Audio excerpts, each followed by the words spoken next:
الحمد لله والصلاة والسلام على سيدنا محمد وعلى آله وأصحابه أجمعين. الحمد لله والصلاة والسلام على سيدنا محمد وعلى آله وأصحابه أجمعين. أما بعد فأعوذ بالله من الشيطان الرجيم. بسم الله الرحمن الرحيم. والفجر وليال عشر والشفع والوتر والليل إذا يسر هل في ذلك قسم لذي حجر. صدق الله العظيم. اللهم صل على سيدنا محمد النبي الأمي وعلى آله وأصحابه وسلم. اللهم صل على سيدنا محمد النبي الأمي وعلى آله وأصحابه وسلم. میرے معزز مسلمان بزرگوں، عزیز بھائیوں، الحمدللہ یہ عشرہ ذی الحجہ کا آغاز ہے۔ آج یکم ذی الحجہ ہے۔ اسلامی مہینوں میں یہ آخری مہینہ، اس کا پہلا عشرہ پیارے رسول صلی اللہ علیہ وسلم فرمایا کرتے کہ عبادات کے لیے، نیکیوں کے لیے، عبادات کے لیے، نیکیوں کے لیے رمضان کے بعد سب سے زیادہ فضیلت والا موسم ہے۔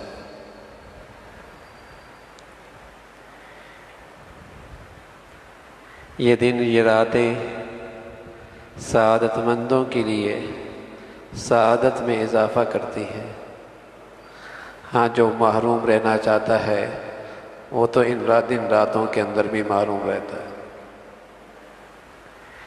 سعادت مندوں کے لیے یہ دن رات ان کی سعادت میں اضافہ لے کے آتی ہیں، ترقی لے کے آتی ہیں، ان کی دینداری میں اضافہ اور ترقی ہوتی ہے۔ اور جو محروم رہنا چاہتا ہے وہ تو ان مبارک دنوں کے اندر بھی محروم رہتا ہے۔ آپ علیہ الصلاۃ والسلام فرمایا کرتے، اس کی ہر رات اس کی عبادت ایسی جیسے شب قدر۔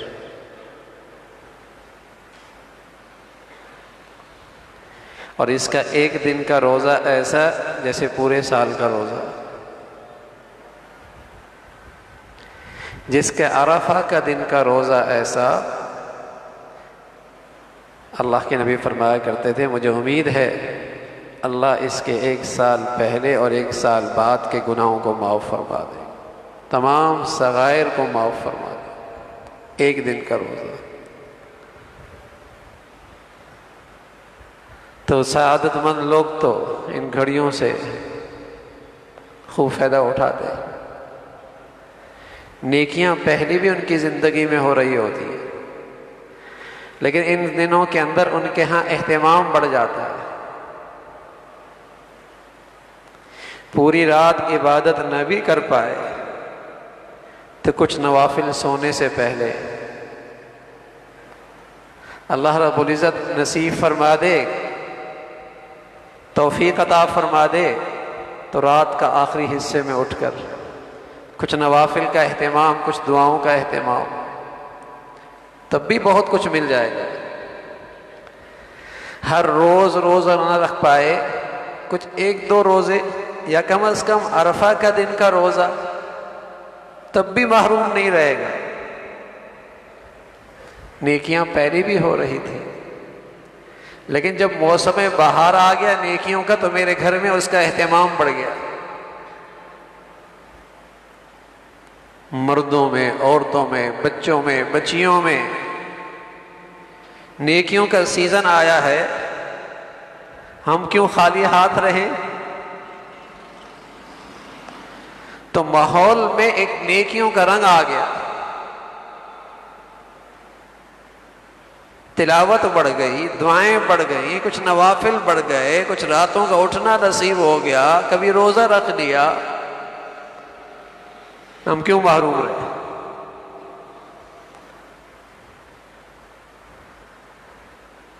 تو یہ بڑی فضیلت والے دن رات ہیں،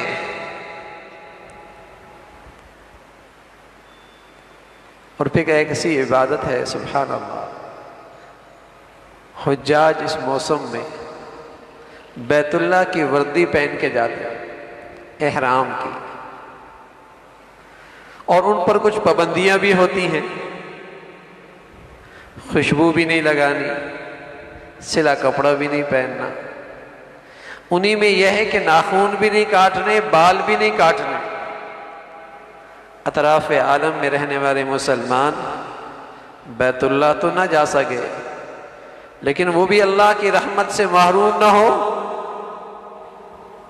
وہاں جو رحمت کی بارش ہو رہی ہے وہ بھی اس سے خالی ہاتھ نہ رہیں۔ تو پیارے رسول صلی اللہ علیہ وسلم نے فرمایا چلو تم ان جیسی تھوڑی سی نقل اتار لو، تم نے اگر قربانی کرنی ہے تو قربانی کی وجہ سے ان 10 دنوں سے پہلے اپنے بال صاف کر لو، اپنے ناخن کٹوا لو، اس سے پہلے اہتمام کر لو، ان 10 دنوں کے اندر بال نہ کٹوانا، ناخن نہ کٹوانا، تاکہ تمہاری تھوڑی سی ان سے مشابہت ہو جائے، تم بھی محروم نہ رہو۔ تو ان دنوں کی اپنی ایک شان ہے، اور قدردان پھر ان دنوں کی قدر کرتے ہیں۔ نماز پہلے بھی پڑھتے ہیں، لیکن اب اہتمام بڑھ گیا، تکبیر اولیٰ نہ رہے، جماعت نہ رہے، مسجد نہ رہے، اہتمام بڑھ گیا۔ تلاوت ویسے بھی کرتے ہیں، لیکن ان دنوں کے اندر تلاوت کا معمول بڑھ گیا، نوافل ہو جاتے ہیں، لیکن اب اہتمام ہوتا ہے کہ تہجد مل جائے ان دنوں میں۔ آخری حصے میں اٹھنا مشکل ہوتا ہے، قیام اللیل کی نیت سے سونے سے پہلے کچھ نوافل کا اہتمام ہو گیا، کچھ نہ کچھ اہتمام نظر آئے نا۔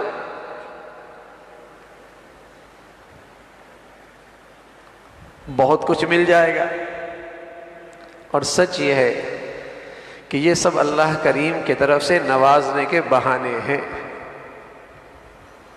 کچھ گھڑیاں ایسی رکھ دی، کچھ دن ایسے رکھ دیے، کچھ موسم ایسے رکھ دیے، کچھ جگہ ایسی رکھ دی، تھوڑے وقت میں اللہ کی نبی کی امت کو بہت کچھ مولا دینا چاہتے ہیں، سیزن رکھ دی کہ جہاں عبادات کر رہے ہو، نیکیاں کر رہے ہو، وہاں ان سیزن سے بھی فائدہ اٹھاؤ۔ تو تمہاری عمر تھوڑی ہی کیوں نہ ہو، لیکن پہلی امتوں کے بڑے بڑے عبادت گزاروں سے تمہارا نیکیوں میں مقام بڑھ جائے گا۔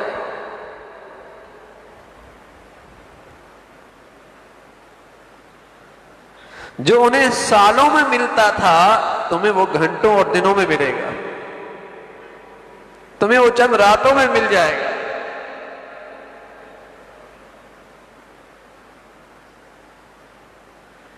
تو فضیلت کے دن ہے، ان کی اپنی ایک شان ہے۔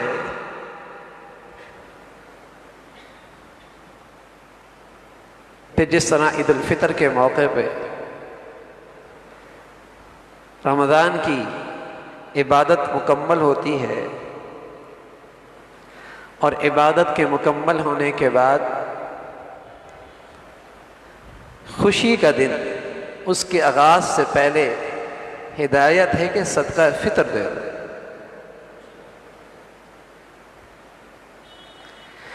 ان دنوں کے اندر بھی ایک عظیم الشان عبادت ادا ہوتی ہے، اور وہ عبادت حج کی ہے۔ اب مسلمان عید الضحیٰ کی شکل میں خوشی کا اہتمام کرتا ہے، لیکن فرمایا اس سے پہلے قربانی کر لو، قربانی ہو جائے۔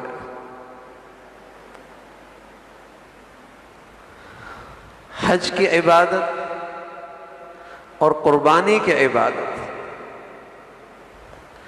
دونوں عبادتیں اپنی شان میں ایک نرالی عبادتیں ہیں۔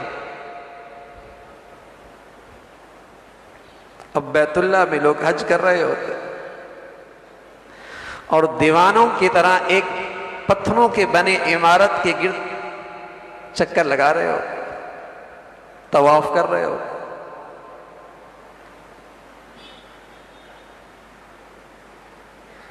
اس عمارت میں اللہ نے عجیب مقناطیسیت رکھ دی ہے، دنیا کی کسی بھی عمارت کے اندر جو بڑی خوبصورت شاندار معیار کی بنی ہوئی ہو، آدمی دیکھتے دیکھتے تھک جاتا ہے، بور ہو جاتا ہے، دل بھر جاتا ہے۔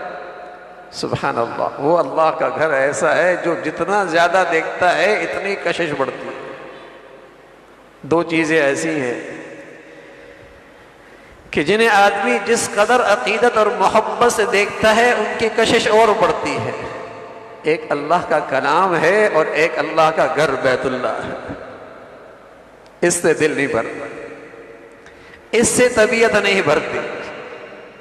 اللہ میں وہ آنکھیں نصیب فرما دے اور دل کی وہ طہارت نصیب فرما دے، اس کی کشش بڑھتی۔ اور بسا اوقات وہاں سے جدائی انتہائی گرا گزرتی۔ عجیب، اللہ نے وہاں ایک مقناطیسیت رکھ دی، لیکن اس کے گرد لاکھوں کروڑوں انسان طواف کر رہے ہوتے ہیں۔ لیکن اس بیت اللہ کی اس مقدس جگہ سے جہاں ایک پہ لاکھ کا ثواب ہے، حج کے موسم میں کہہ دیا کہ اب تم نے خیمے لگانے ہیں، اس شہر میں نہیں رہنا، بیت اللہ سے دور جانا ہے، میدان میں زندگی کے میدان میں ان چند اوقات کی نمازیں پڑھنی ہے۔ ایک کا ثواب لاکھ پہ مل رہا ہے۔ ہمیں کہا جا رہا اب میدان میں چلے جائیں۔ اب کوئی یہ سوچ لے کہ ایک پہ لاکھ یہاں مل رہا ہے، میں نے میدان میں مینا میں جا کے کیا کرنا ہے؟ میں یہیں ٹھہر جاؤں گا، اتنا ثواب کما لوں گا، خالی بھی ملے گا۔ اور وہاں مینا میں جا کے کیا کرنا ہے؟ 5 نمازی تو پڑھنی ہے، ظہر، عصر، مغرب، عشاء، فجر، وہ یہیں ادا کر لوں گا۔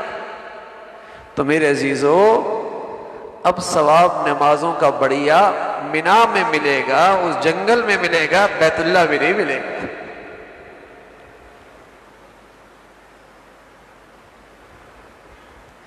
ابھی وہاں ٹھہرنے نہیں پائے تو فوراً کہہ دیا اب دوسرے میدان میں چلے جاؤ،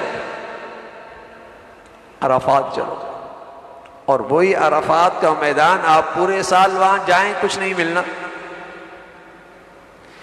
جبل رحمت ہمیشہ پورے سال وہیں ہوتی ہے، وہ پہاڑ وہیں ہے، وہ زمین وہیں ہے، وہ میدان وہی ہے، پورا سال وہاں جائیں کچھ نہیں ملنا۔ لیکن 9 تاریخ کو اگر آپ گئے تو رسول اللہ صلی اللہ علیہ وسلم نے فرمایا وہاں جانے والوں کی سب کی بخشش ہو جاتی ہے، سوائے اس کے جو یہ کہتے میری پتہ نہیں بخشش ہوئی یا نہیں ہوئی۔ سبحان اللہ، ہر ایک کی بخشش ہوگی۔ ایسی سعادت، ایسی فضیلت، آج کی وہاں گھڑیاں اتنی مقدس، کیا چیز ہے؟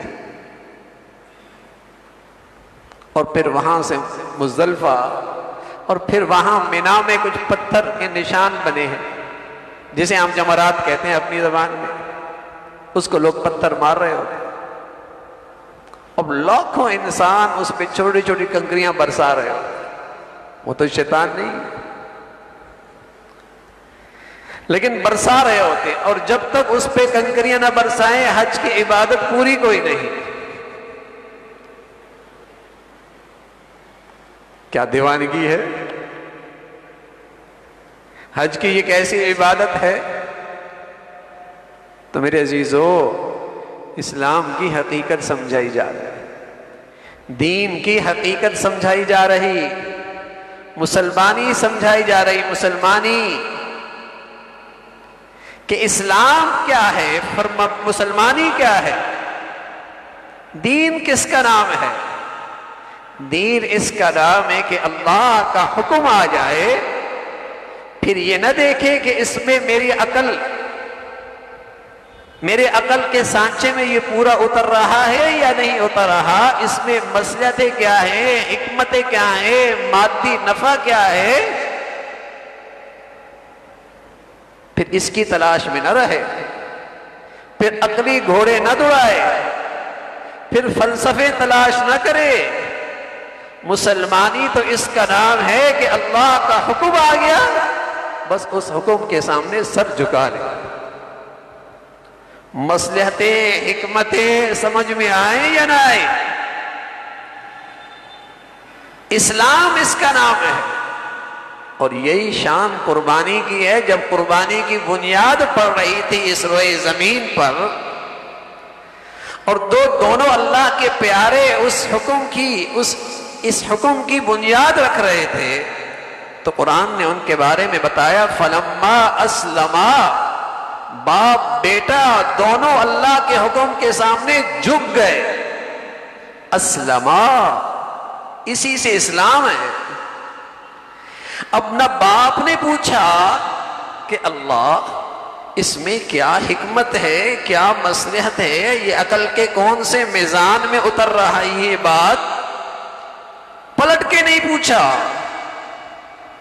کہ لوجک کیا ہے اس میں کہ باپ بیٹے کے گردن پہ چھری چلا دے.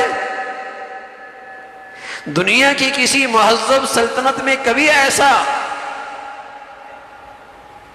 کسی عدالت نے یہ آرڈر نہیں دیا، کہیں اس کی گنجائش نہیں ہے. لیکن یہ اللہ کے پیارے سمجھتے تھے اور ساری دنیا کو، ساری امت کو یہ سبق دے گئے قربانی کے اس حکم سے بھی کہ دیکھو قربانی نام ہے اللہ کے قرب پانے کا.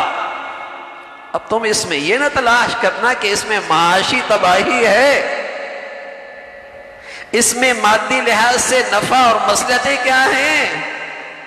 ارے تمہاری لیے تو سب سے بڑی سعادت اور کامیابی یہ ہے کہ تمہاری ذات سے اللہ کا حکم پورا ہو رہا ہے، تمہارے مال سے اللہ کا حکم پورا ہو رہا ہے. تمہیں یہ سعادت مل رہی ہے کہ تم اللہ کے حکم کی اتباع کر رہے ہو.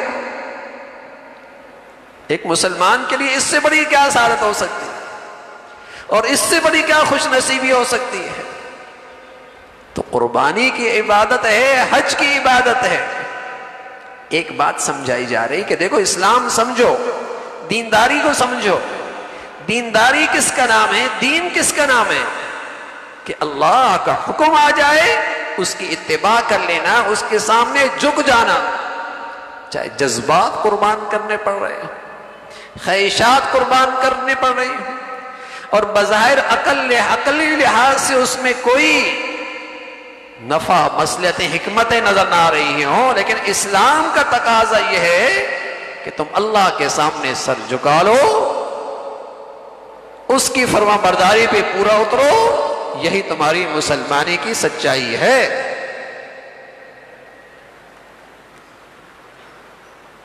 تو یہ دونوں عبادتیں سبحان اللہ ان دنوں کے اندر انجام دی جاتی ہیں. حج کی عبادت بھی اور قربانی کی عبادت بھی. اور پھر ان دنوں کے اندر عبادت کی کثرت، نوافل ہوں، تلاوت ہو، دعائیں ہوں، صدقہ ہو، خیرات ہو.